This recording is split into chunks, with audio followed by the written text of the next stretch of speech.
Il vient donc de s'ouvrir ce matin la 33e session de l'Assemblée générale des sociétés d'État. La session évalue les performances de 21 sociétés d'État et 3 établissements publics de prévoyance sociale. Le rapport de performance affiche un chiffre d'affaires cumulé de plus de 3 000 milliards de francs CFA, soit une hausse de plus de 61% comparée à 2023.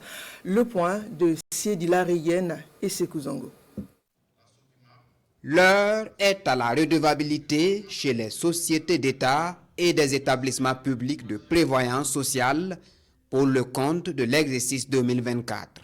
Une reddition de compte sur la gestion des entreprises publiques.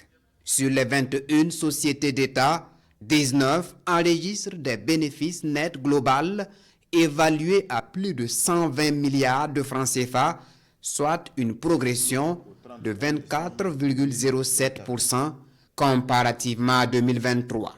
Les 21 sociétés d'État ont réalisé un chiffre d'affaires cumulé de 3 090,30 milliards de francs CFA en 2024 contre 1910,743 milliards de francs CFA en 2023, soit une hausse de 61,72%.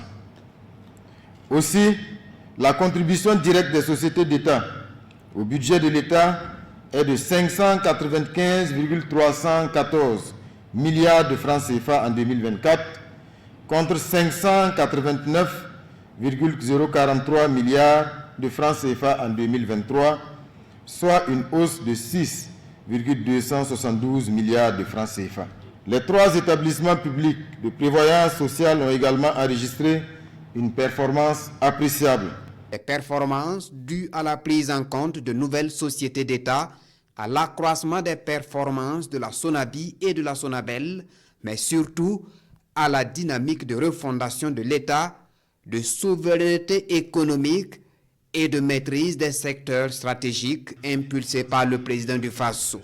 Quand vous regardez les états financiers, vous avez un total produit consolidé de plus de 596 milliards de francs CFA qui a été atteint cette année contre 585 milliards de francs CFA. C'est pour dire que la culture de la bonne gouvernance, la culture de la redevabilité, la culture donc de la bonne gestion des entités publiques et le contexte favorable marqué donc par la nouvelle vision donnée par les plus hautes autorités de notre pays, en l'occurrence le président du FASO, chef de l'État, son Excellence le capitaine Ibrahim Traoré, ont impacté fortement la bonne marche de ces sociétés d'État et de ces établissements publics. Pendant plusieurs années, je dirais 5 à 6 ans, la SOGIMAB a longtemps été déficitaire pour plusieurs motifs. Et le motif le plus important, c'était un manque de portefeuille d'activité.